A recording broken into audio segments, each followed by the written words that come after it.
We're beginning some breaking news coming in from Ukraine, and Ukraine has destroyed Russian strategic bombers in a mass drone attack on airfields deep inside Moscow's territory. The operation carried out by Ukraine's security service targeted 4 airfields in what could be the most damaging drone strike of the 3-year war. Now, footage from Belaya Base in Siberia shows rows of Russian strategic and nuclear bombers burning, while heavy plumes of black smoke can be seen rising above Olenia Airbase in the Arctic. Russia moved its expensive bombers thousands of miles from the front lines to get them out of range of Ukraine's drones.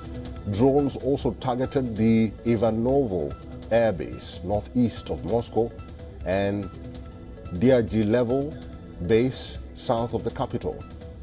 A huge explosion has also rocked the Russian Arctic city of Severomorsk, which is home to the Northern Fleet's main naval base. Although the damage is not yet clear, Russia is yet to respond to the drone strikes. The simultaneous strikes raise questions about the range at which Ukraine can carry out such sophisticated attacks. The fresh assault comes after a wave of bombings targeting Russian railway lines overnight, which derailed trains and killed at least 7 people.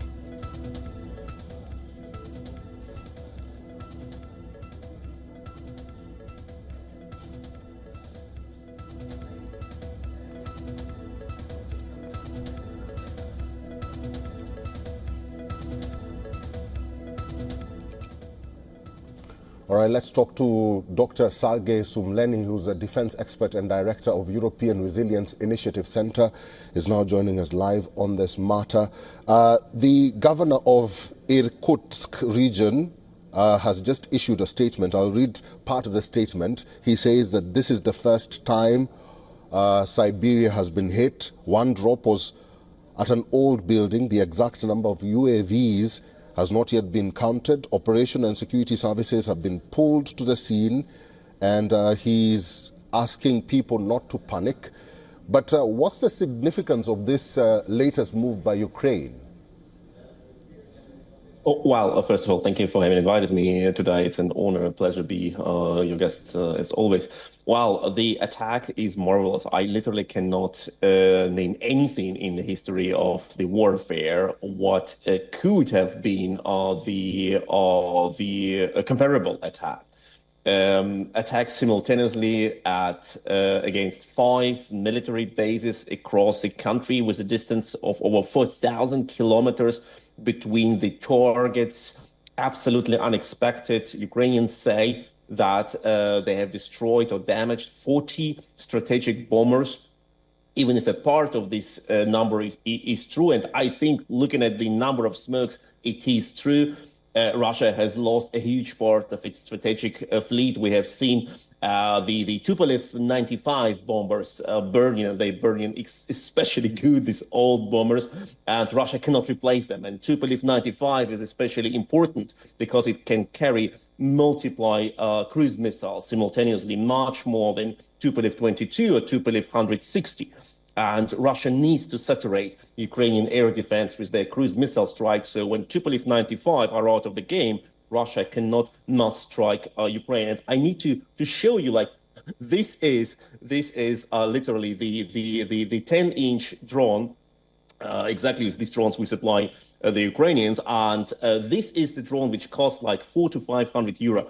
And in the hands of the Ukrainian SBU, not our drones, unfortunately, but similar drones, could destroy weapons of mass destruction, million dollar per unit bombers, which can kill thousands of people. They have been like just knocked out by these small toys, and that is absolutely amazing. Some people say it's Pearl Harbor. I argue it's not Pearl Harbor.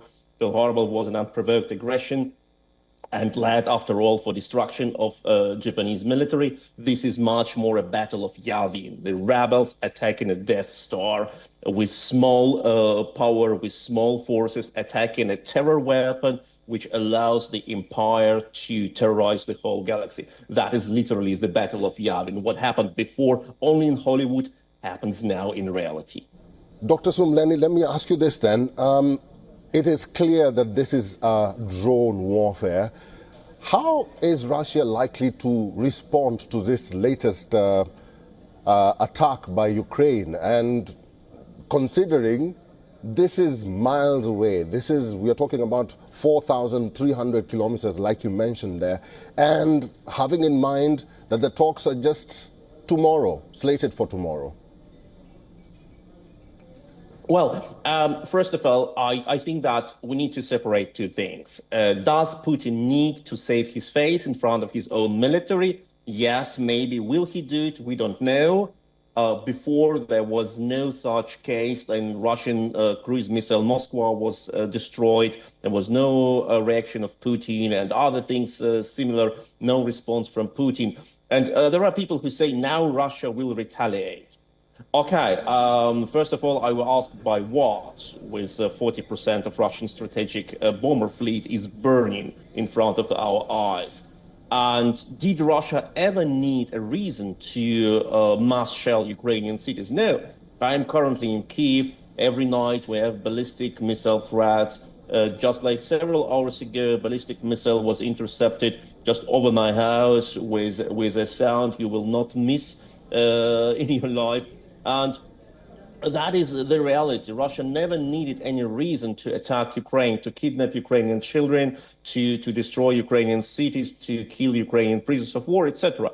So why do we call, even if Russia attacked Ukraine tonight, which can happen, this is not a retaliation or response. It is what Russia does anyway.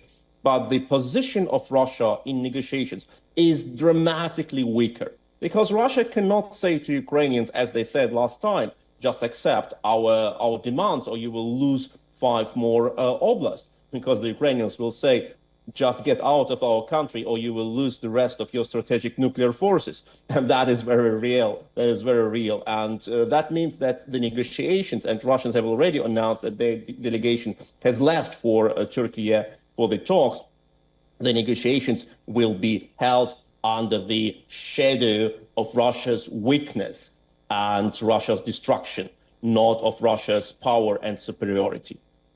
All right. Dr. Sergei Sumleny, we'll have to leave it there. Thank you very much for your insights and for talking to us today. Thank you so much.